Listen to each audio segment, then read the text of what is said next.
les organes de la copropriété, de quoi s'agit-il? Eh bien, c'est un peu comme une équipe de foot.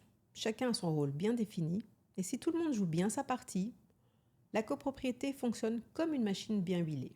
Mais attention, si un maillon flanche, ça peut vite tourner à la cacophonie entre les copropriétaires qui prennent les décisions, le syndic qui gère au quotidien et le conseil de copropriété qui joue le rôle d'arbitre.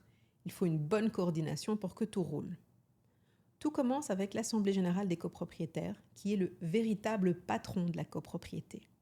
C'est elle qui a le dernier mot sur les décisions importantes.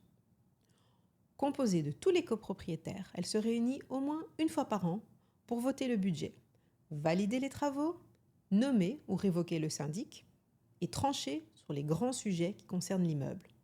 Chaque propriétaire a un droit de vote en fonction de ses quotités. Et certaines décisions nécessitent une majorité simple, absolue ou qualifiée, selon leur importance. En gros, c'est un peu comme un parlement où chacun peut s'exprimer, parfois avec passion, parfois avec agacement et parfois avec incompréhension totale des chiffres présentés.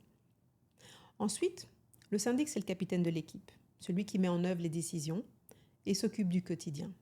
Il est désigné par l'Assemblée générale et a pour mission de gérer la copropriété. Il doit encaisser les charges, payer les fournisseurs, organiser les travaux, faire respecter le règlement d'ordre intérieur et assurer la comptabilité. Il est aussi en première ligne pour régler les problèmes et répondre aux sollicitations des copropriétaires. Un ascenseur en panne, une fuite d'eau, un litige avec un voisin bruyant, c'est vers lui qu'on se tourne, souvent avec une certaine impatience. Il doit jongler entre les obligations légales et les attentes des copropriétaires. Il ne peut pas prendre de décision importante sans l'accord de l'AG. En somme, c'est lui qui tient la baraque, mais toujours sous contrôle et surveillance.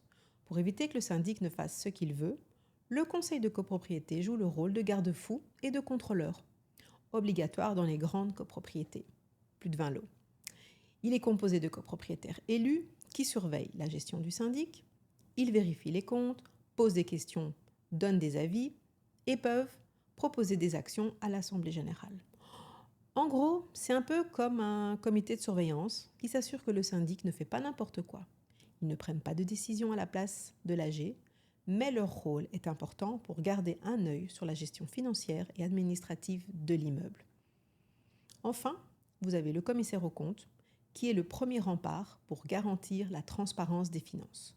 Nommé par l'AG, il a pour mission d'examiner les comptes de la copropriété et de s'assurer que tout est en ordre. Ce n'est pas un expert comptable, mais plutôt un copropriétaire ou une personne externe, chargée de faire un contrôle plus approfondi des finances et de signaler d'éventuelles anomalies. Son rapport est présenté à l'AG pour que les copropriétaires aient une vision claire de la situation financière de leur immeuble.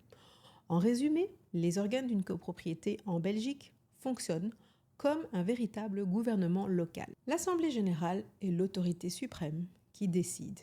Le syndic est l'exécutant qui gère au quotidien. Le conseil de copropriété surveille et conseille. Et le commissaire aux comptes veille à la transparence financière. Quand tout ce petit monde travaille en harmonie, la copropriété est bien gérée. Les comptes sont clairs et les décisions sont appliquées efficacement. Mais si des tensions apparaissent entre les organes, alors gare au conflit et aux réunions interminables.